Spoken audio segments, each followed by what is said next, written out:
Rape, sodomization, and murder. These are the crimes committed by Ronald Adrin Gray while he was in the United States Army at Fort Bragg, North Carolina. Do you want to see him dead? Oh, absolutely. If I have to live to be 100 years old to get it done, that's what it'll do. He was found guilty of 4 counts of murder, 1 count of attempted murder, and 8 counts of rape, making him one of the most notorious rapists and serial killers in America. Ronald was found guilty by a military court and given the death penalty. Yet he has managed to evade his punishment for almost 3 decades. The question is, why has America's worst serial killer not faced execution? And how has he managed to stay away from death row for so long? Will the day of reckoning ever arrive for this criminal? This is his chilling story. People often say that the most troubled minds stem from a history of past trauma, which was also true for Ronald. Ronald Adrin Gray's life started in Cochran, Georgia, but he grew up in Liberty City, Miami, in a public housing area.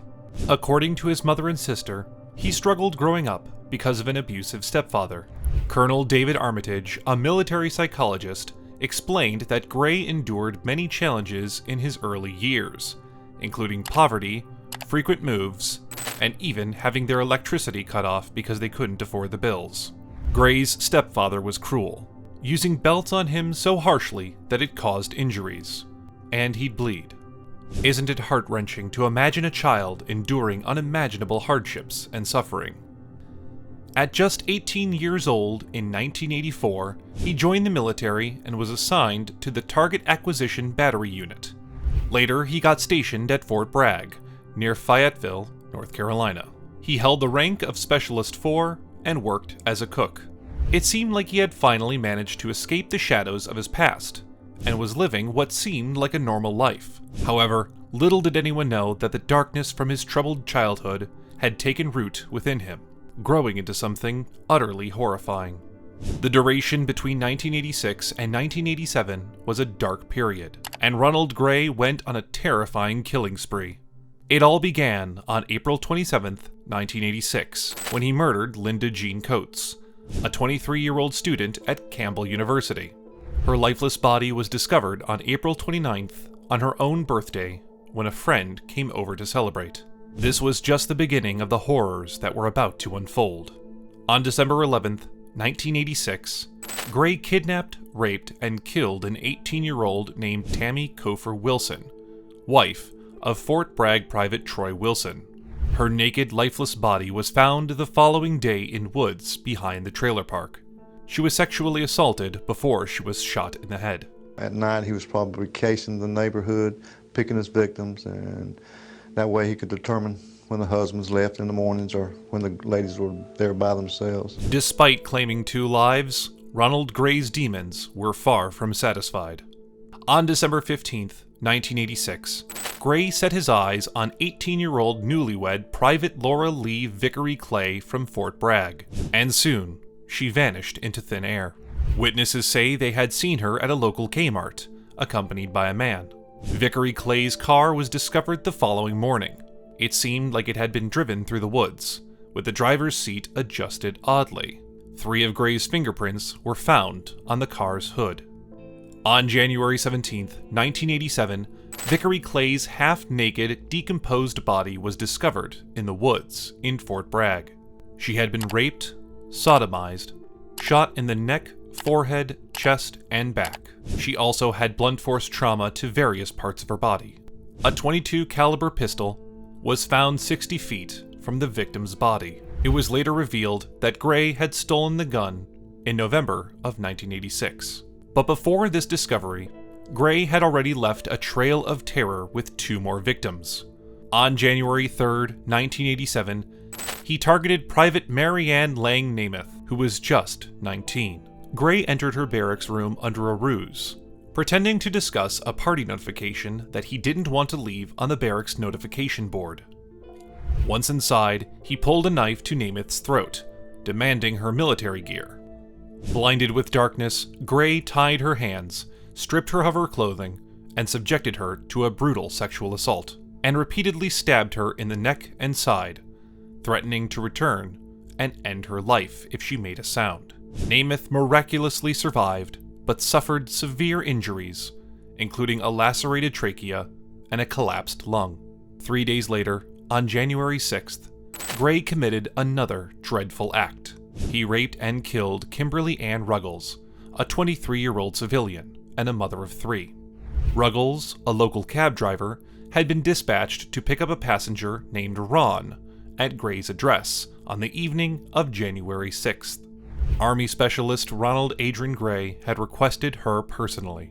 She had known Gray previously, but had no idea that Ronald would be her last passenger ever, or she, his last victim. By the early morning of January 7th, military police officers on their routine patrol discovered Ruggles' abandoned cab at the woods' edge.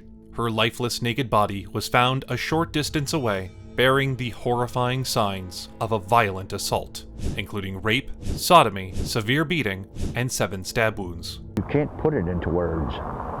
It's the most horrifying thing that you could ever imagine. According to the evidence, Ruggles' mouth had been gagged with a cloth belt that matched a pair of black karate pants found in Gray's possession just hours earlier. Gray's fingerprints were found on the interior door handle of Ruggles' taxi, and, chillingly, Ruggles' fingerprints were discovered on money found in Gray's possession.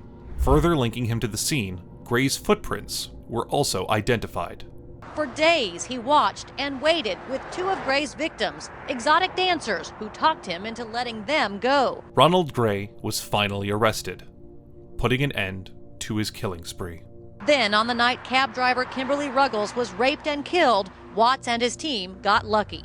His previous victim, Namath, who had miraculously survived, saw his photograph in the news following his arrest and identified him as her assailant. The horror may have ended, but the scars it left on the victims' families were permanent. Nevertheless, it was finally time for Ronald Gray to face the consequences of the terrible deeds he had sown. Private Ronald Gray pled guilty to 22 felonies in Cumberland County, including 2 murders and 5 rapes. In November 1987, Gray pleaded guilty to 22 felonies, including rape, murder, burglary, sexual offense, kidnappings, and assault. He was sentenced to 8 life sentences. He was also tried by a military court, where he was dishonorably discharged and sentenced to death. He was 22 at the time. He was just 22 when he got the death penalty. But can you believe he managed to avoid it for nearly 3 decades? His execution by lethal injection was scheduled for 2008, but through a series of legal maneuvers and appeals, he has managed to reach the age of 58 without facing the ultimate punishment. Our legal system is broken. The criminals have more rights than the victims. It all began with requests to consider his mental health, as is often the case in such crimes. But then, it turned into a series of legal technicalities. And now, to this day, he has not faced any punishment. Is this fair? Can you imagine how hard it must be for the victims' families? I've waited long enough. He's had long enough. He's had way more than he deserved. Ronald Gray's case makes us wonder about our legal system.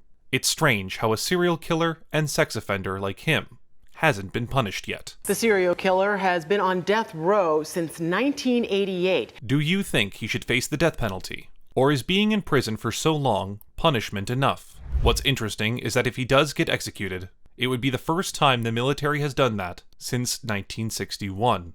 Some wonder if his military background has something to do with why it's taking so long. What do you think? Share your thoughts in the comments, and I'll see you in the next video.